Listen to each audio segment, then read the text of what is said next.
Hey there, cats and kitties. I am the Blues Man, Johnny Blues, and with this video, we'll be discussing my thoughts on episode 5 of the anime series, Plastic Memories.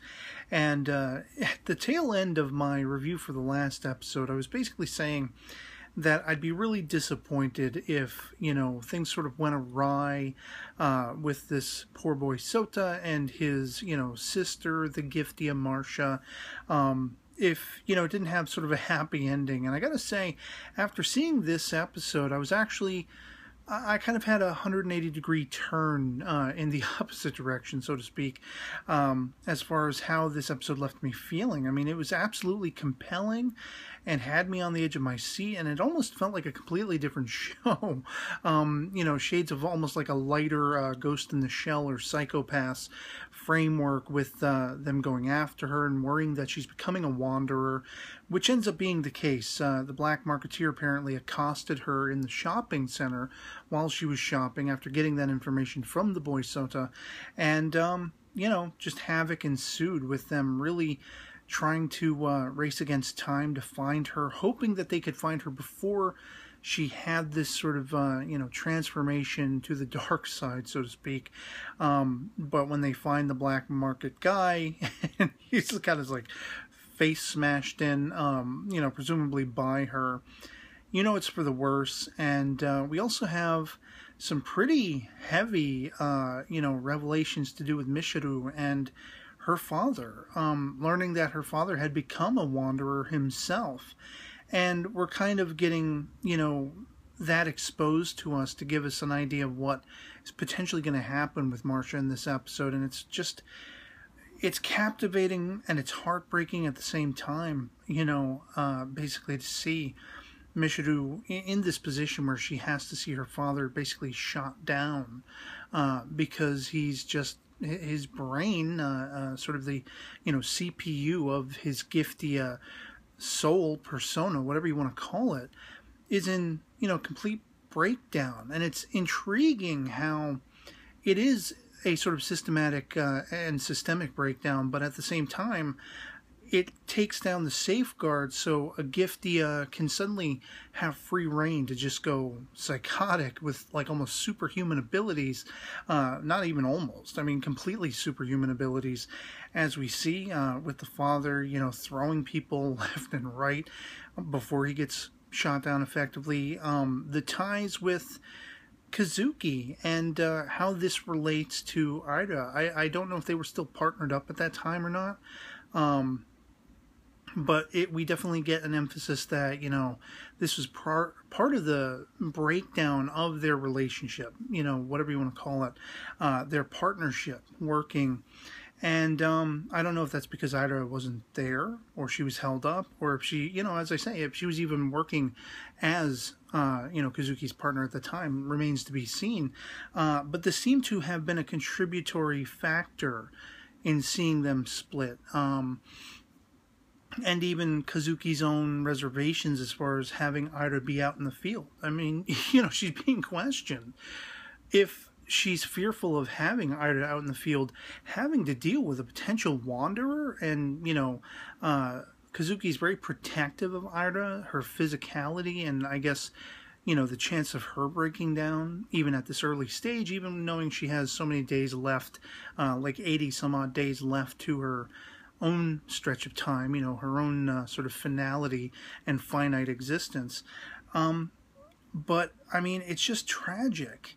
And at the same time, it's weird because it's action-packed to see them running into Marcia, and she does have that sort of flick of the switch, turning into a wanderer. Because Sota has somehow followed them to the scene and managed to get, beyond the sort of guard barriers. And there's this whole thing, with the R security or what have you. They were integral in taking down, Mishiru's father and such. And they really have bad blood and a bad taste between each other, whether it's sort of the head guy and Kazuki, or it's Mishiru herself with those, that particular security force. But we see that they are on the coattails of the scenario. They've, locked down this entire area. And yet Sota has managed to get in there. And so Marcia, in her wanderer Psychosis just makes off with him and is almost like manhandling him like a rag doll. So you have, of course, Tsukasa and, Ida trying to chase her down and stop her, trying to, just, arrest the potential disaster that is going to be oncoming. They don't want to see her shot down. They don't want to see this, just absolutely gruesome and heartbreaking, heart-wrenching story play itself out again between Sota and Marcia, as it did with Michiru and her father. Because, as I say, that bad taste in everyone's mouth, that bad blood between everyone along those lines, who wants to experience that?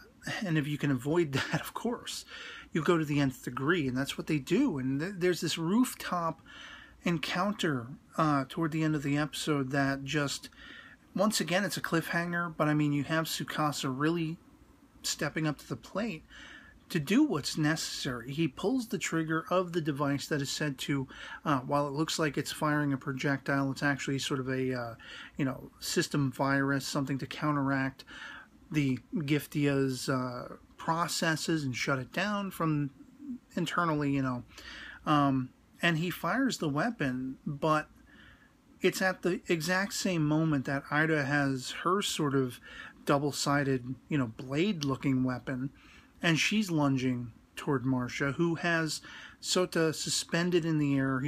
She's choke holding him up in the air, and then boom, we end up back in the sort of office, and they pan very slowly and dramatically to, I guess the daily work schedule or whatever, and you see Zach's name, you see Tsukasa's name, and you see Ida's name, and by Zach's and Tsukasa's names there is like a button or something. I don't know what this signifies, whether it's meant to signify that they're okay, or conversely that they were harmed. Ida's name features no such button. And with how that, sort of cliffhanger moment played out, with Tsukasa firing the weapon, it's anybody's guess. Could Ida have been impacted by his firing the weapon? Residual, or could she have inadvertently gotten in the way? It could go any which way. I'm just absolutely stunned. I'm left stunned by this episode because it was just, I wouldn't say heart-wrenching in a sad way. There weren't as many feels, so to speak, as much emotional weight as there was just intensity. It was more of an intensity, sitting on the edge of my seat, as I say, watching this clock winding down, and they have to find Marcia, and when, they encounter her, and Sota's on the scene, and she runs off with him, and I mean, it was just like, whoa, oh my God, every step of the way, what's going to happen? What's going to happen? And then when, by the end of it, we end with this cliffhanger. That was just absolutely intense, bringing Tsukasa to the brink, definitely testing the limits of Ida's capabilities and Kazuki's, just sort of tolerating the situation. She's very much stressed out about Ida even being involved. Michiru's own emotional qualms relating to her past. This was just a stark episode. It felt like its own self-contained WTF of amazing action and intensity. And I can't wait to see what the hell happens next. I mean, to have a show where there's no preview toward the end, at least, where I see it, I have no idea. I have no idea what's going to happen next. Is everyone okay? Is Ida okay? Did she get hit? Did Tsukasa end up coming under the impact of, an attack of Marcia's that we don't see because of the cliffhanger? I mean, it could go any which way. And I enjoyed this episode thoroughly. And I'm just kind of like transfixed now. I'm going to be really wondering what the hell the next thing is going to be that we see, because of the way this left off and the intensity that just ramped up and up and up. in this episode. So I'd love to hear from you guys in the comments below what you thought of episode 5 of Plastic Memories, if you've seen it. Any speculation you want to put forth, as long as it, isn't spoilery stuff relating to the origin and source material. As I always say, I love having the conversation, but I'd love to hear what you think happened in those closing moments, and if you think, Tsukasa or Zack might be wounded, or maybe that sort of whiteboard with the buttons on it toward the end is meant to signify they were okay and Ida was the one who was taken out for the count. Let me know what you think and what you thought of the episode overall. So otherwise, that'll be pretty much it for me on this. Hope this video finds you well, and I'll catch you all later. Peace.